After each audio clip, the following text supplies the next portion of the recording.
सूर्य नारायण की स्तुति और उनके परिवार के देवताओं का वर्णन। राजा शतानी कहते हैं कि हे सुमंतु मुनि, इन सूर्य नारायण की कथा सुनते सुनते मुझे तृप्ति नहीं होती, इसलिए फिर भी सूर्य नारायण के ही गुण आप वर्णन करें। राजा का यह वचन सुन सुमंतु मुनि बोले कि हे राजा, ब्रह्मा जी ने जो ऋषियों के प्रति सूर्य नारायण की कथा कही है उसका हम वर्णन करते हैं, जिसके सुनते ही सब पाप कट जाएं। एक समय सूर्य भगवान के प्रचंड तेज से संतप्त हो ऋषियों ने ब्रह्मा जी से पूछा कि महाराज, यह अग्नि के तुल्य दाह करने वाला तेज पुंज आकाश में कौन है, यह हम जानना चाहते हैं। आप कृपा कर वर्णन करें। ऋषियों का प्रश्न सुनकर ब्रह्मा जी कहने लगे कि हे मुनीश्वरों, प्रलय के समय जब सब स्थावर जंगम नष्ट हो गए और सर्वत्र अंधकार हो रहा था, उस समय पहले बुद्धि उत्पन्न हुई। बुद्धि से अहंकार, अहंकार से महाभूत, महाभूतों से अंड उत्पन्न हुआ, जिसमें 7 लोक और 7 समुद्रों सहित पृथ्वी स्थित है। उसी अंड में हम विष्णु जी और शिव जी स्थित थे, परंतु सब अंधकार से व्याकुल थे। तब परमेश्वर का ध्यान करने लगे। ध्यान करने से अंधकार को हरने वाला एक तेज उत्पन्न हुआ। उसको देखकर हम स्तुति करने लगे। इस प्रकार हमारी स्तुति रूप वाणी सुनकर वे तेजस रूप बड़े मधुर वचन से बोला कि हे देवताओं, वर मांगो। तब हम सब बोले कि हे प्रभु, आपके इस प्रचंड रूप को कोई देख नहीं सकता, इसलिए आप सौम्य रूप धारण कर लो। देवताओं की यह प्रार्थना सुनकर सब लोगों को सुख देने वाले उत्तम रूपधारी सूर्य भगवान प्रकट हो गए। हे राजा शतानीक, सांख्य योग्य आदि शास्त्र सूर्य नारायण से ही उत्पन्न हुए हैं। मोक्ष की इच्छा वाले पुरुष इनका ही ध्यान करते हैं। सूर्य नारायण के ध्यान से बड़े बड़े पाप निवृत्त हो जाते हैं।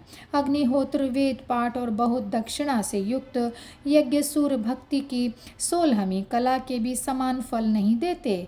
तीर्थों के भी तीर्थ, मंगलों के भी मंगल और पवित्रों के भी पवित्र करने वाले श्री सूर्य नारायण हैं। इनकी जो आराधना करें वे सब पापों से छूटकर सूर्य लोक को जाते हैं। जिस प्रकार पतिव्रता स्त्री को पति की सेवा अवश्य करनी चाहिए, इसी भांति सब लोगों को सूर्य नारायण की उपासना करना परम कर्तव्य है।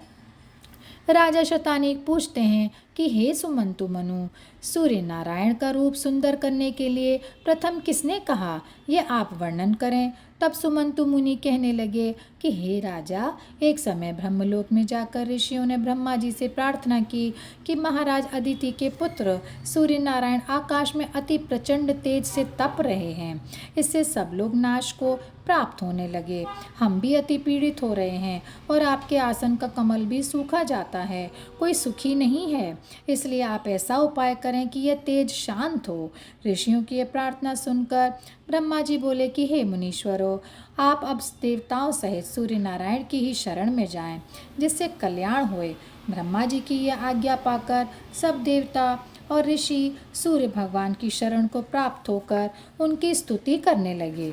देवताओं के मुख से स्तुति सुनकर प्रसन्न हो सूर्य नारायण ने कहा कि हे देवताओं, वर मांगो। तब देवताओं ने यही वर मांगा कि आपके तेज को विश्वकर्मा न्यून करें, यह आप आज्ञा देवें। सूर्य नारायण ने देवताओं की प्रार्थना स्वीकार की और विश्वकर्मा ने उनके तेज को छील दिया।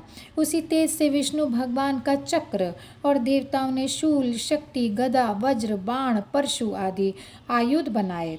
इस देवताओं के स्तवन किए स्तोत्र को जो 3 काल पढ़े वह रोगों से पीड़ित नहीं होता और पुत्र, धन, बल, ऐश्वर्य, दीर्घ आयु और विजय पाता है। सूर्य नारायण का तेज सौम्य हो जाने से और उत्तम उत्तम आयुध मिलने से देवता अति मुदित हो और फिर सूर्य नारायण की स्तुति में प्रवृत्त हो गए। इस प्रकार देवताओं की स्तुति सुनकर बहुत प्रसन्न होकर सूर्य नारायण अभीष्ट वर देते हुए देवताओं ने परस्पर विचार किया कि दैत्य वरों से दर्पित हो रहे हैं, वे अवश्य सूर्य नारायण को हरने का यत्न करेंगे, इसलिए हमको इनके चारों ओर रहना चाहिए। यह विचार कर दंडनायक का रूप धारण कर स्वामी कार्तिकेय सूर्य नारायण के बाईं ओर स्थित हो गए। दंडनायक को सूर्य नारायण ने आज्ञा दी कि तुम जीवों के शुभाशुभ कर्म लिखो। पिंगल रूप से दाहिनी और अग्नि और दोनों पार्श्वों में अश्विनी कुमार स्थित हुए। राज्ञ और श्रोष दो द्वारपाल हैं। राज्ञ कार्तिकेय का अवतार और श्रोष रुद्र का अवतार हैं। ये दोनों द्वारपाल धर्म और अर्थ से युक्त प्रथम द्वार पर रहते हैं। दूसरे द्वार पर कलमाश और पक्षी ये दो द्वारपाल हैं। कलमाश यमराज हैं और पक्षी गरुड़ हैं। ये दोनों दक्षिण दिशा में हैं। कुबेर और विनायक उत्तर में, दिंडी और रेवंत पूर्व में हैं। दिंडी रुद्र का रूप है और रेवंत सूर्य नारायण के चारों ओर स्थित हैं।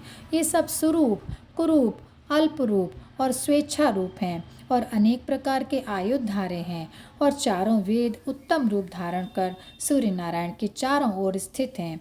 और यहीं पर यह अध्याय समाप्त होता है। हे सूर्य नारायण, हे सूर्य नारायण, हे सूर्य नारायण।